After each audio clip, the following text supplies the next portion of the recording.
Donc, bonjour tout le monde, on va vous présenter notre atelier sur l'usage des drones en agriculture, pour l'agriculture de précision. Donc voilà, moi je m'appelle Nicolas Deschamps, j'ai créé cette entreprise Drone Deschamps il y a 2 ans, bien un peu plus, avec comme objectif d'intégrer tout ce qui est les outils technologiques en agriculture de précision. Et dans le premier outil que j'essaye d'intégrer, ce sont les drones, tout le côté imagerie. Et après, l'objectif, c'est d'aller jusqu'à l'intervention avec un épandage. Donc vous avez des drones d'imagerie, des drones d'épandage. Je vais laisser Sandra se présenter.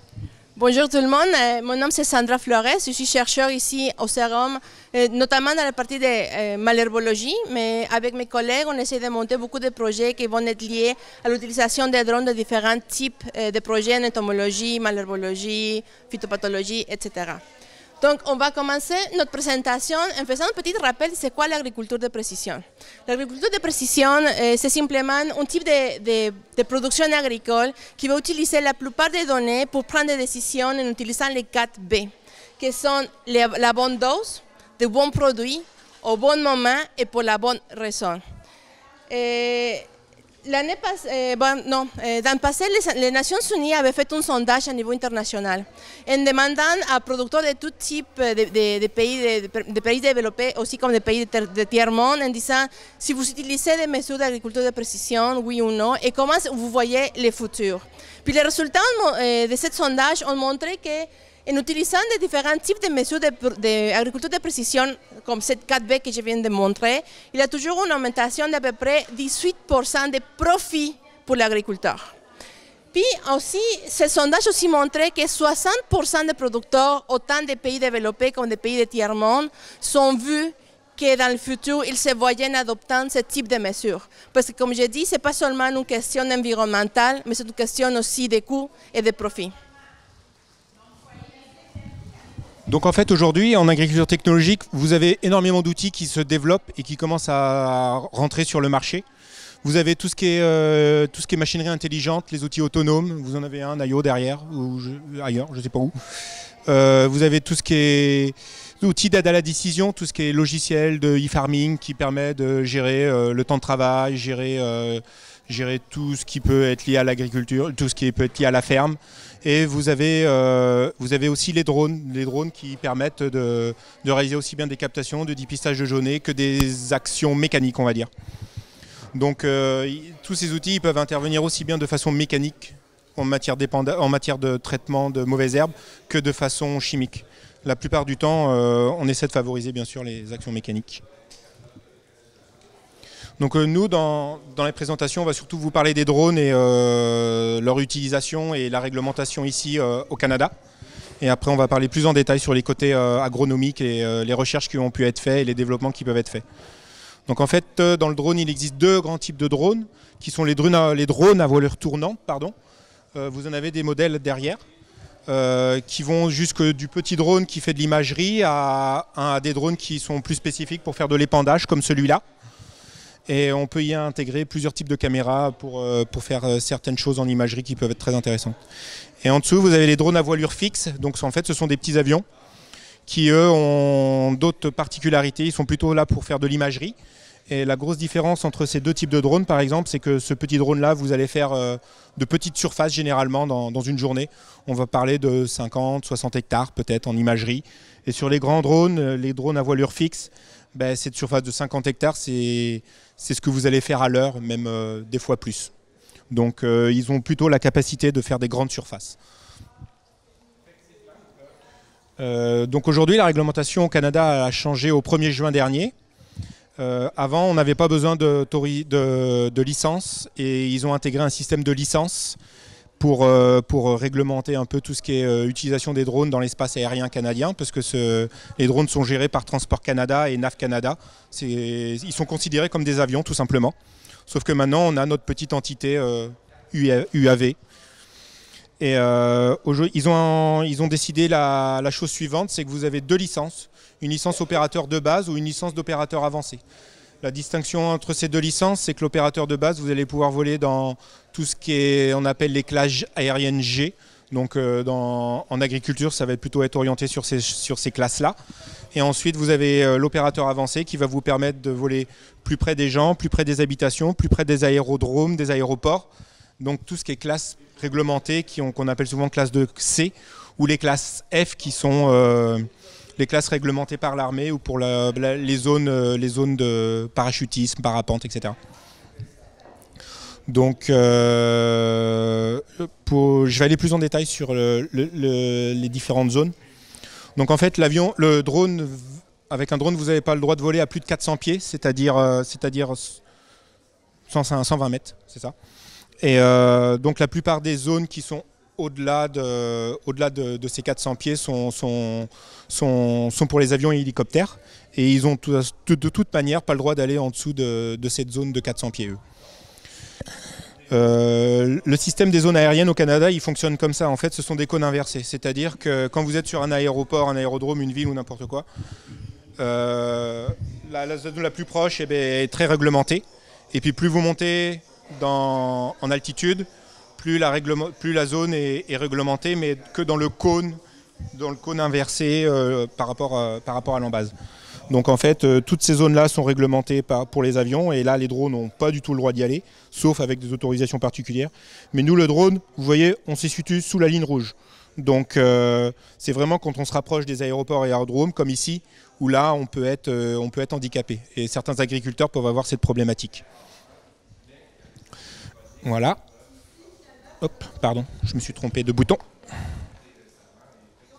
Donc pour conclure, de façon générale, quand vous voulez, si vous avez décidé d'investir dans un drone ou de travailler avec un drone ou quoi que ce soit, vous choisissez votre drone, vous l'immatriculez auprès de Transport Canada, parce que maintenant ça aussi c'est une nouvelle réglementation, tous les drones doivent être immatriculés.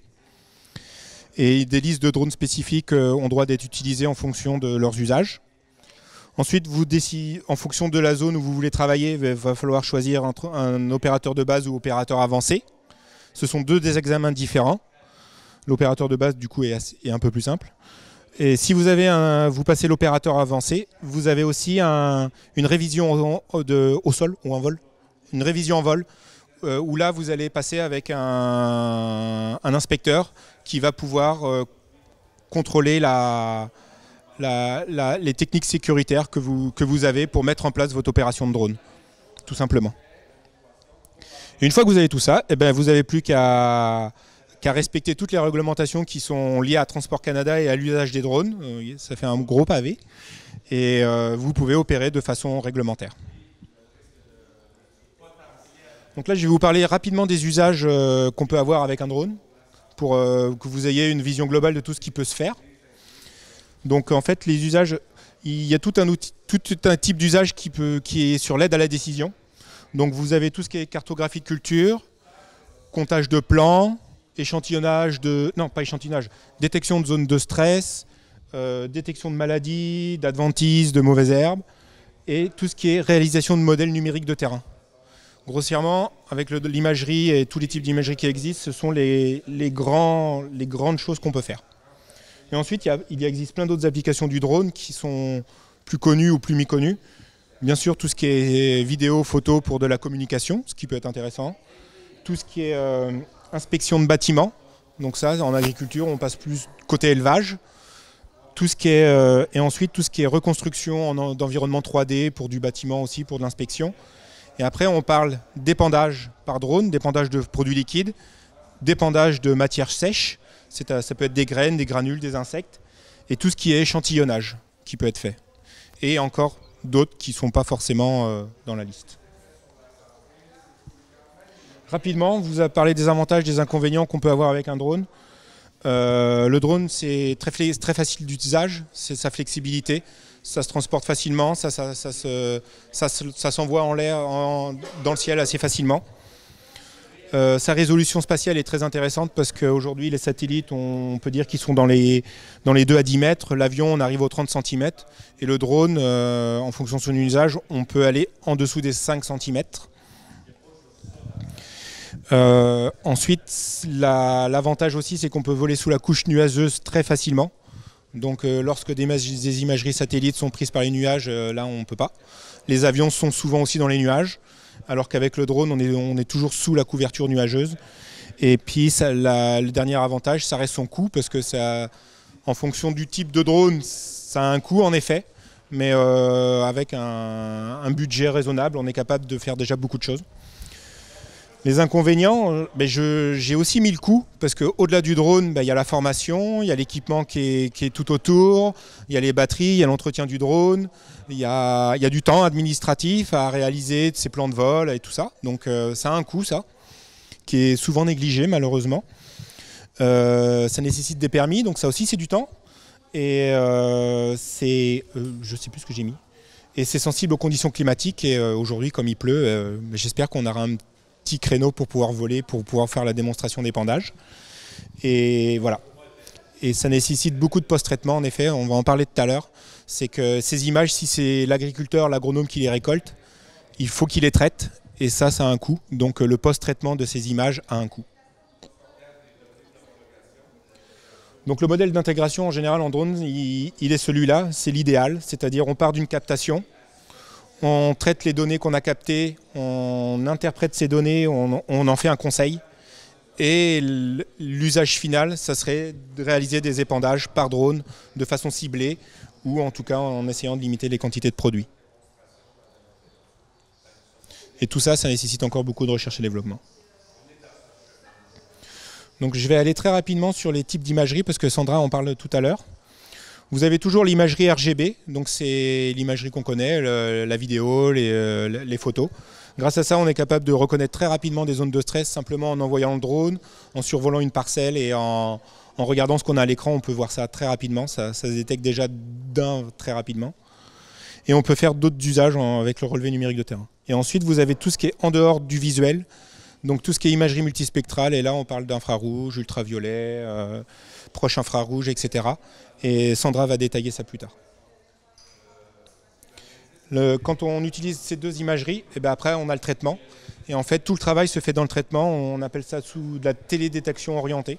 Donc c'est grâce au développement de soft, d'algorithmes, beaucoup d'algorithmes, qu'on va pouvoir faire des activités de comptage par exemple sur de l'image RGB, ou de faire de la discrimination de problématiques, de zones de stress, grâce surtout à l'imagerie multispectrale en complément, qui va pouvoir tout de suite différencier la terre de la végétation.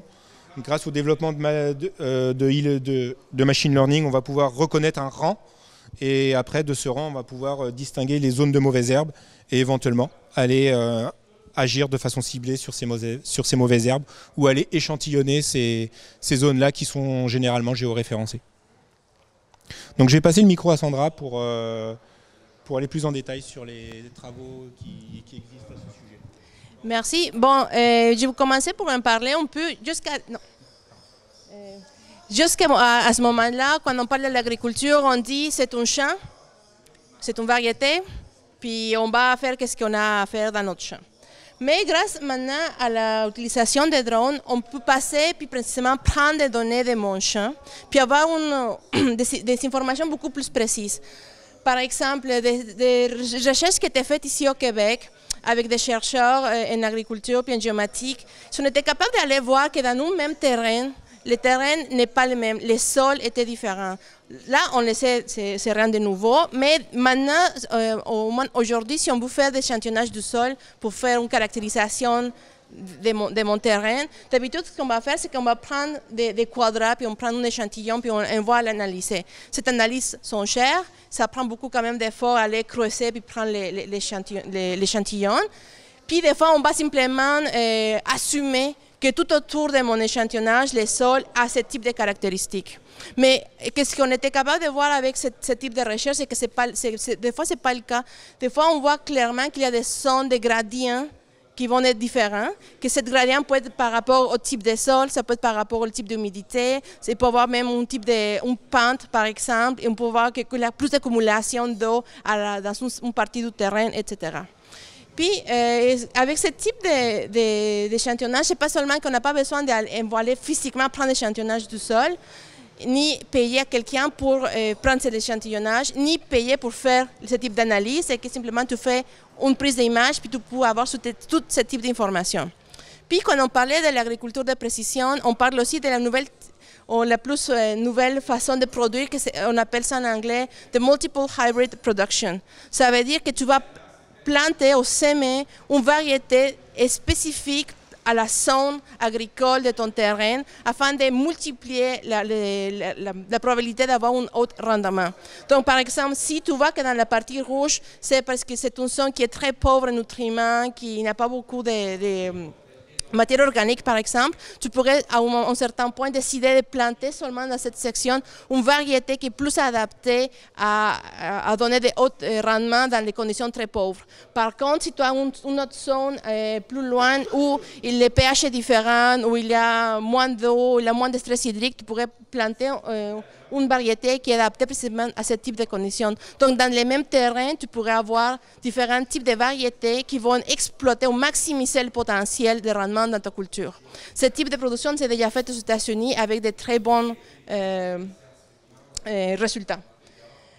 On a aussi un type de choses comme la survie hivernale. Ici, pour les producteurs de blé d'automne, par exemple, tu veux savoir si ton blé a survécu l'hiver, mais ce n'est pas encore trop tôt pour rentrer dans le terrain avec ton tracteur ou même toi-même. Ce que tu peux faire, tu peux simplement envoyer ton drone puis voir c'est quoi. Est-ce que tu dois ressemer, est-ce que tu dois simplement commencer une autre chose. Si la zone d'inondation, ton tracteur ne peut pas encore rentrer dans le terrain, tu pourrais quand même aller prendre des décisions assez tôt dans la saison. Des autres exemples, évidemment, c'est le stade de développement de la culture. On sait que pour certaines décisions, il faut prendre des décisions à un certain moment. Par exemple, dans le cas du soja, dans les producteurs de sclérote, on sait que la maladie attaque plutôt quand la plante est en stade de floraison. Donc, moi, je dois décider si la plante est proche de l'état de floraison pour décider si je fais ou non un épandage de fongicides, par exemple. Donc, au lieu d'envoyer du monde dans le terrain, je pourrais simplement aller envoyer le drone et dire, OK, est-ce que c'est proche de la floraison ou non? Est-ce que le maïs a germé ou non? Est-ce qu'il a sorti quelque chose ou non? Est-ce qu'il y a des mauvaises herbes qui sont sorties ou non? Sans avoir nécessairement envoyé du monde dans le terrain en quantité, comme on faisait pour un dépistage traditionnel. On a aussi, comme Nicolas disait, capacité de déterminer c'est quoi le stress hydrique et les déficients de nutriments.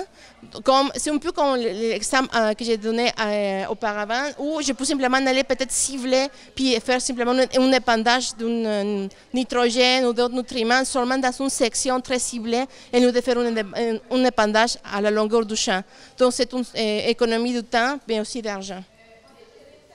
On a aussi différents types de dépistage de maladies des insectes et de mauvaises herbes. Par exemple, des chercheurs au Québec sont en train de développer un algorithme qui est capable de compter et identifier les dorifores de la pomme de terre dans les patates. Donc, comme ça, tu es capable de simplement envoyer ton drone, puis compter c'est quoi ton taux, si l'insecte est présent ou pas, puis c'est quoi le taux d'infestation dans ton champ. Avec Nicolas, ici au Sérum, on avait déposé un projet pour faire une identification de différents types de amarantes, comme l'amarante à racines rouges, l'amarante de palmer, puis l'amarante tuberculée dans les champs.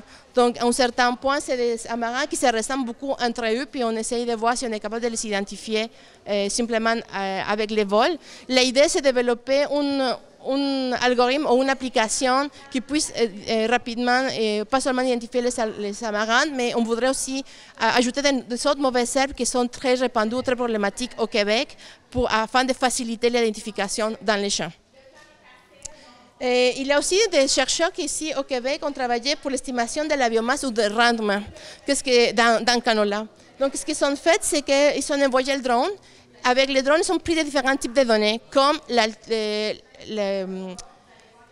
terrain, l'altitude, la pente, etc. Ils ont vu c'est quoi le taux de germination. Ils ont vu aussi, ils ont pris des données par rapport à la proximité de la bordure.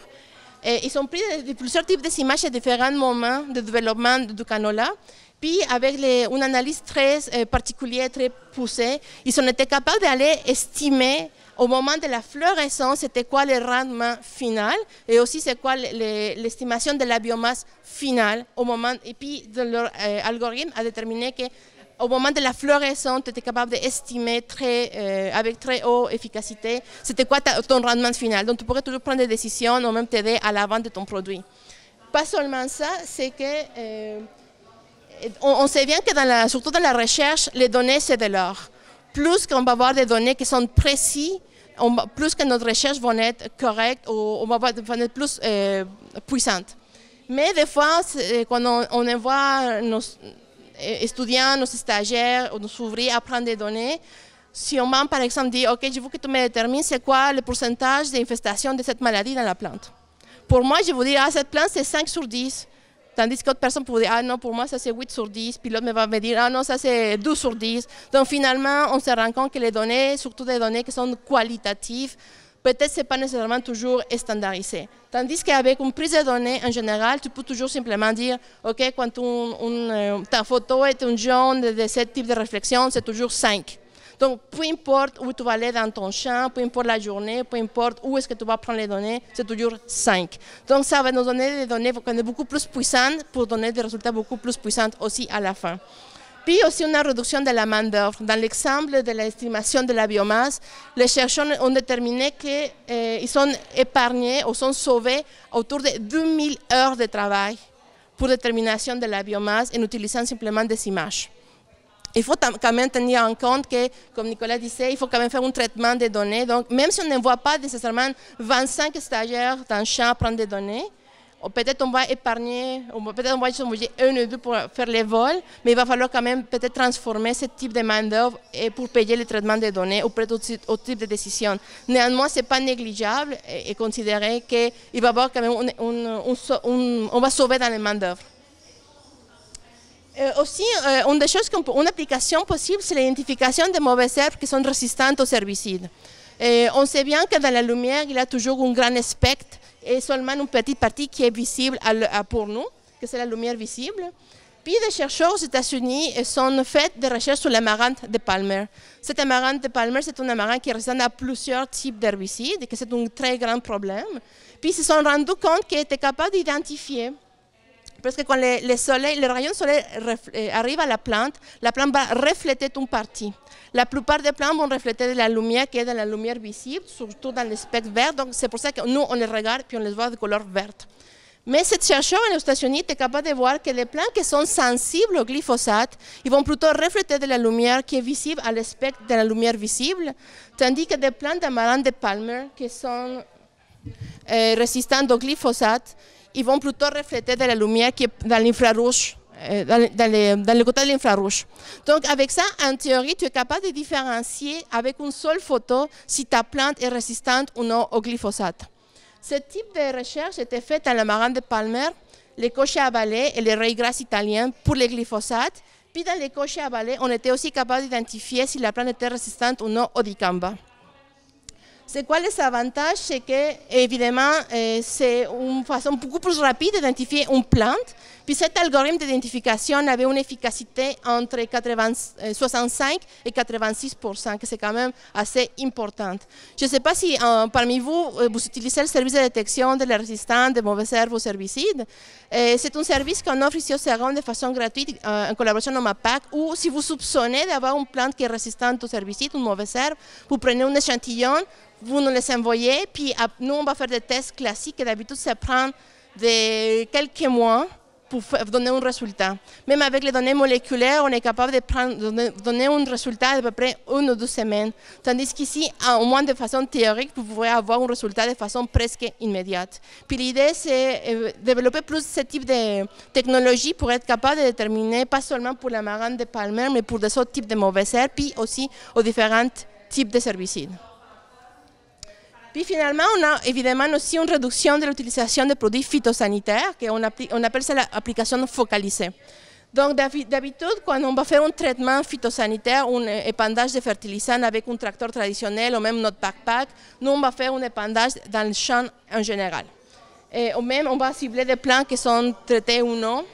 Mais l'avantage d'utiliser l'information qui est prise par les drones, incluant l'imagerie, etc., c'est qu'on va être capable de cibler des zones qui sont problématiques et aller faire un traitement ciblé seulement dans cette zone problématique. C'est ce qui va faire qu'il va y avoir une réduction de la production parce qu'on n'est pas obligé de traiter les champs au complet.